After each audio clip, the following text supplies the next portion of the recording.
গেছে মোমের মতো, মোমের মতো।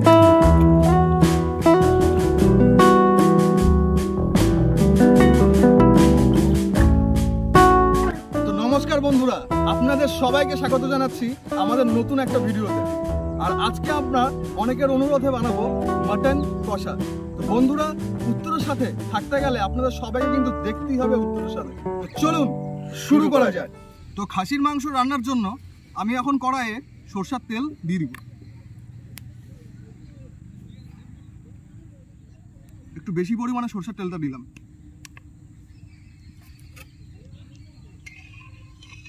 তেলটা এখন গরম হোক, তারপর আমি ফোড়নটা দিব।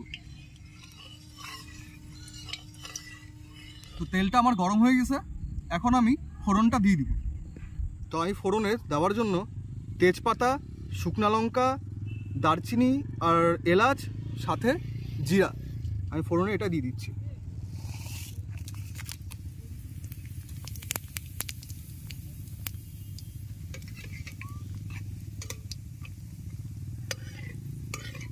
এখন আমি দিয়ে দিব পেঁয়াজ।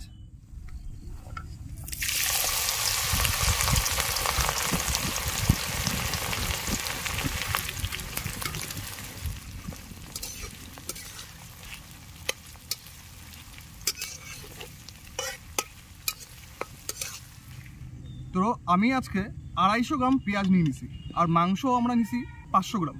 তো বন্ধুরা, আপনারা চেষ্টা করবেন যেই কোয়ান্টিটির মাংস নেবেন তার থেকে অর্ধেক পরিমাণে পেঁয়াজটা দেওয়ার,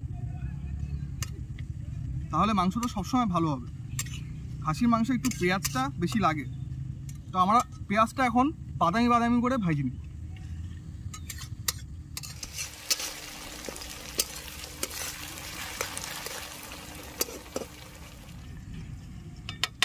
তো পেঁয়াজটা আমার ভাজা হয়ে গেছে, এখন আমি মাংসটা কড়াইয়ে দিয়ে দিব।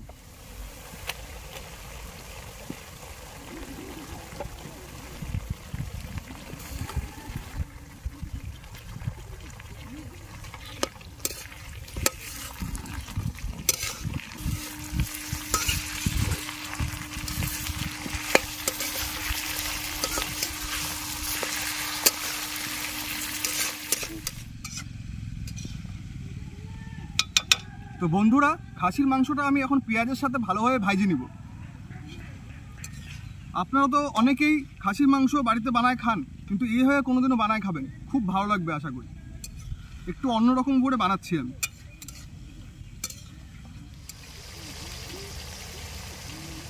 মাংসটা আমার পেঁয়াজের সাথে ভাজা প্রায় হয়ে গেছে, এখন আমি এর মধ্যে লঙ্কা বাটা আর আদা রসুন বাটাটা দিয়ে দেবো।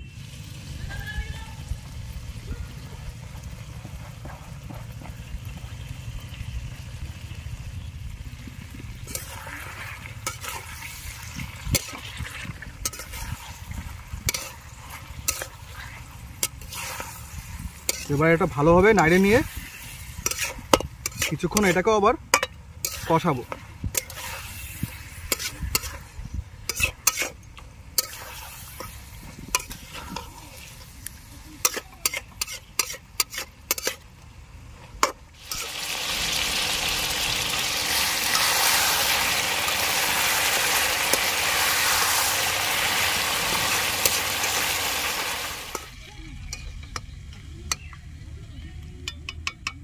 তো আমার আদা রসুন বাটা কাঁচা লঙ্কা দিয়ে মাংসটা কষানো কমপ্লিট।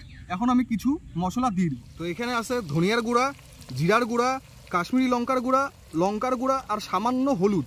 এই রান্নায় আপনারা চাইলে হলুদ নাও দিতে পারেন।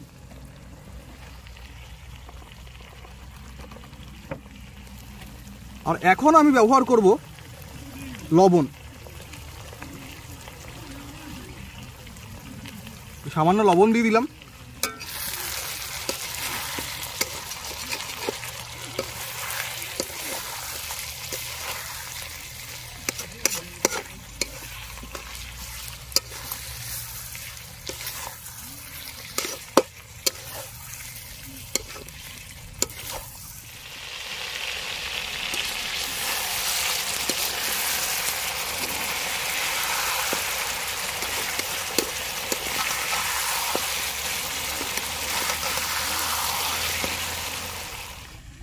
তো বন্ধুরা, মশলা দিয়ে মাংসটা আমার প্রায় অর্ধেক কষানো কমপ্লিট হয়ে গেছে। এর মধ্যে এখন আমি দিয়ে দিব ফেটানো দইটা।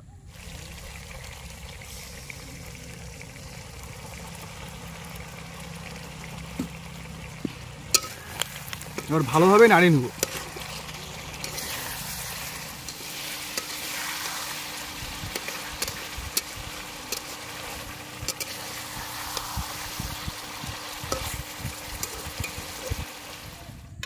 তো বন্ধুরা, আমরা এখন এই মাংসে সামান্য পরিমাণে চিনি ব্যবহার করে নেব স্বাদটাকে একটু বাড়ানোর জন্য। সামান্যই ব্যবহার করলাম, বেশি ব্যবহার করলাম না। আর আমরা কিন্তু এই রান্নাটাতে আলু দিই নাই, তো আপনারা চাইলে আলু দিতে পারেন। অনেকেই বলেন যে মাংস সেদ্ধ হয় না, মাংস সেদ্ধ হয় না, কিন্তু এইভাবে যদি আপনারা রান্না করেন, মাংসে জল দেওয়ার আগে কষানোর সময় মাংস কিন্তু পুরোপুরি সিদ্ধ হয়ে যায় ভালোভাবে।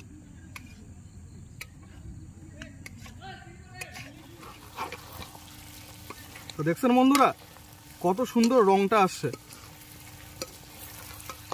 এটা এখন পুরা কষবে, তারপরে আমরা জল দিব। মাংসটা এখানেই প্রায় সিদ্ধ হয়ে যাবে।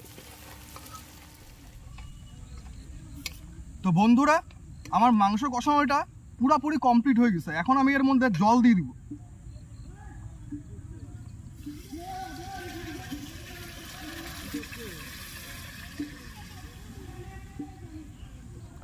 মোটামুটি কিন্তু আমাদের সিদ্ধ হয়ে গেছে কষানোর সময়, আর সামান্য সিদ্ধ করলেই হয়ে যাবে।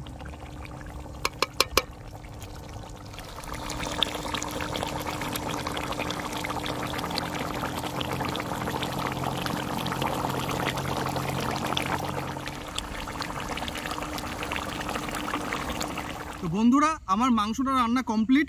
এখন আমি এর মধ্যে শাহি গরম মশলা দিয়ে নামাই দেবো মাংসটা।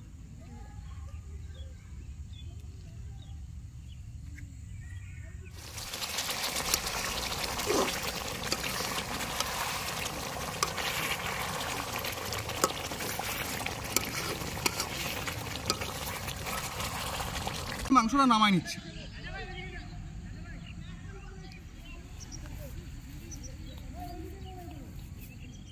বন্ধুরা, আমাদের তো রান্নাটা কমপ্লিট হয়ে গেছে। তো এখন খাই দেখি কিরকম হইলো রান্নাটা। দেখতে তো খুব সুন্দর মনে হচ্ছে, কালারটা তো অসাধারণ অসাধারণ কালারটা আসছে। প্রথমে আমি ঝোলটা দিয়ে ভাতটা মাকে খাই দেখি কিরকম লাগে।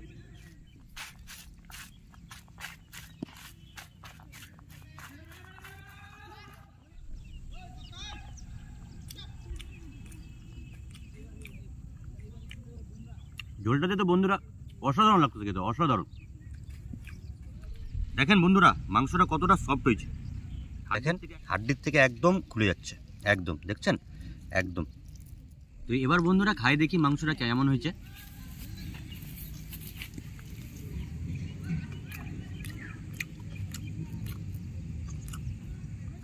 একদম নরম বন্ধুরা, একদম নরম, মানে সফট। হয়তো আপনারা প্রেসারে রান্না করেন, এতটা নরম হবে না, যতটা এইভাবে রান্না করে খাবেন। খুবই নরম হয়েছে বন্ধুরা, খুবই নরম। হাতের সাথে মাংসটা নিলাম।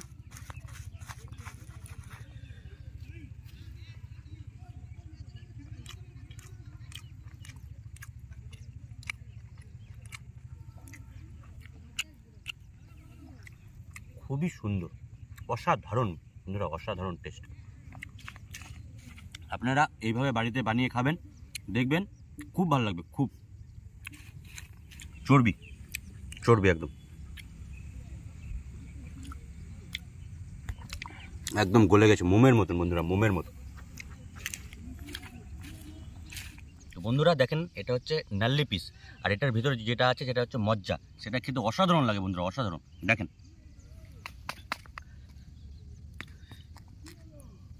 এই যে বন্ধুরা, এই যে দেখছেন, দেখেন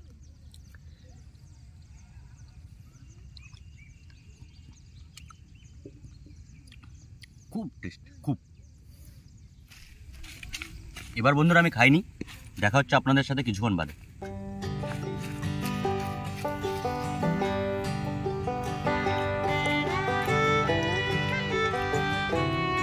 কেমন লাগলো আজকের ভিডিওটা আপনারা প্লিজ কমেন্টের মাধ্যমে জানান। ভিডিওটা ভালো লাগলে লাইক এবং শেয়ার করতে কিন্তু ভুলবেন না। আমাদের যে ফেসবুকের পেজটা এবং ইউটিউবের চ্যানেলটা, এই দুটো অবশ্যই সাবস্ক্রাইব এবং ফলো করে দেবেন। তো বন্ধুরা, উত্তরের সাথে থাকতে গেলে আপনাদের কিন্তু দেখতেই হবে উত্তরের সাথে। দেখা হচ্ছে এর পরের ভিডিওতে।